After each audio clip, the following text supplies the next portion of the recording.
Hi guys, Harbs Narbs here. Welcome to episode 2 of my series on the history of the Forgotten Realms and its link with Dungeons & Dragons. Today we will be looking at 2nd edition. If you haven't seen the first episode, then don't worry too much, you can still watch this one without it, but the link to it is in the description below. Okay, let's go. TSR Hobbies, Dungeons & Dragons games, products of your imagination. We finished the first episode at the official release of the Forgotten Realms campaign set in 1987, a monumental year for Ed Greenwood's fantasy world, now ready to be enjoyed by so many other AD&D players. But during this year, a small team of game designers led by David Cook got to work on creating a new and improved edition of the game. It took 2 years, but by 1989, the same year as the fall of the Berlin Wall and the release of Bill and Ted's Excellent Adventure, 2nd edition AD&D was released. A fair few things had now changed in AD&D, mainly the combat, as to hit armor class 0 was added, which of course was totally simple to understand. Every character and monster has this stat and it's based on your hit dice and level. Now remember that in the earlier editions of D&D, the lower your armor class the better it was. So in 5th edition, if you have an AC of 21, that's pretty damn good. But if you had that in 2nd edition AD&D, not that that was actually even possible as the max was 10, but it would have been insanely bad. I'll give you an example. Let's imagine that your first level character has a THAC0 of 20 and you are fighting a monster with an AC of 6. 20 minus 6 is 14, and therefore you have to roll a 14 or higher to hit the monster. Yeah, no wonder they got rid of it, but hey, here's a chart to help you understand better. Easy, right? Truth be told, nobody knows which writer actually even created THAC0, as Tim Kask, one of the game designers at TSR, explains here. It was a design tool that leaked out. I don't know how, I don't know who, but it was an in-house thing that one of us, all of us, some of us came up with at some point in time, and it just became a rule of thumb to measure against. So, the game had changed. Magic users became mages, character classes were better organised, the dragons were beefed up, and devils and demons were shelved due to the recent satanic panic that I discussed in the previous video. So what was going on with the D&D campaign settings? Spelljammer was released in 1989 and introduced players to the idea of a wider universe that included crystal spheres, which themselves included worlds. It allowed players to take sword and sorcery adventures into space. The 3 other major settings were given their own link to Spelljammer. Greyhawk had Grey Space, Dragonlance had Kryn Space, and the Forgotten Realms had Realm Space. The Forgotten Realms were the most popular of TSR's settings, and during 2nd edition, there were mainly adventure modules set in the realms, including Shadowdale, Tantras, Waterdeep, Halls of the High King, Nightmare Keep, the Dungeon of Death, Inside Raven's Bluff, Doom of Daggerdale, Jungle of Chult, Endless Armies, Storm Riders, Black Courser. Yeah, there were a lot, and that's only the tip of the iceberg. But let's remember that these modules were significantly shorter than what are being put out today in 5th edition. It took my group over a year to finish Storm King's Thunder. There weren't just loads more modules compared to the other settings, TSR were pushing out source books for the Forgotten Realms as well, and they were pushing them out like there was no tomorrow. What was happening in the Forgotten Realms during 2nd edition? Well, in 1993, a new sourcebook on the setting was released and was significantly bigger than the last one in 1987. There was also significantly more information added on Ed Greenwood's favourite part of the realms, a farming community called Shadowdale, which among other things was the home of Elminster. The new campaign setting had been fleshed out immensely, with new information on various different regions of Abertoril, and the timeline had been moved on ever so slightly, with the 1st edition starting in 1357 DR and the 2nd edition starting in 1367 DR, after the Time of Troubles.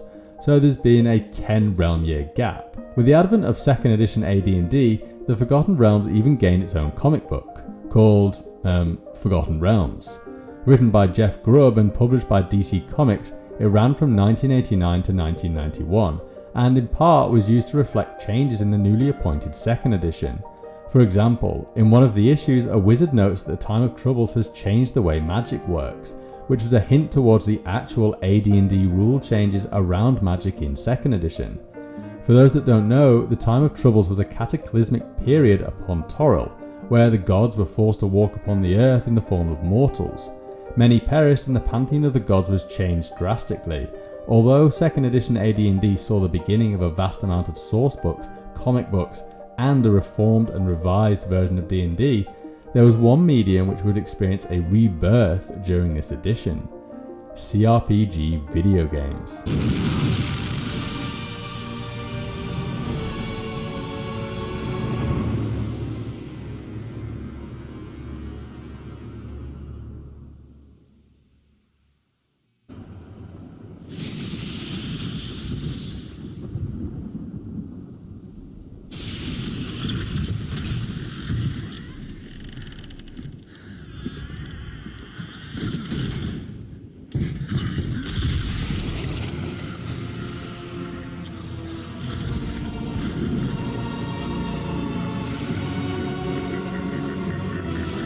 With the advancing capabilities of computers, it was possible to make a CRPG which for the first time felt like you were actually in a game of Dungeons and Dragons, but this time the computer was the DM. Now, it's not fair to say that Baldur's Gate was the first CRPG because it wasn't by a long shot, but it might be fair to say that it's the one that defined the genre and had a great influence on a wealth of games to come. In fact, the first proper CRPG was Ultima, which was released way back in 1981. And whilst pioneering, it hasn't aged well, and maybe I'm only speaking from a point of nostalgia here, but Baldur's Gate 1 and 2, especially 2, still have fantastic immersive storylines, even by modern day standards. Now, compared to the other settings, the Forgotten Realms dominated Dungeons and Dragons video games. To this date, there has been one game set in Al-Qadim, 3 in Dark Sun, 3 in Dragonlance, 1 in Eberron, 2 in Greyhawk, 2 in Mystara, 1 in Planescape, 2 in Ravenloft, 1 in Spelljammer, and 38 in the Forgotten Realms, with 2 more in the pipeline.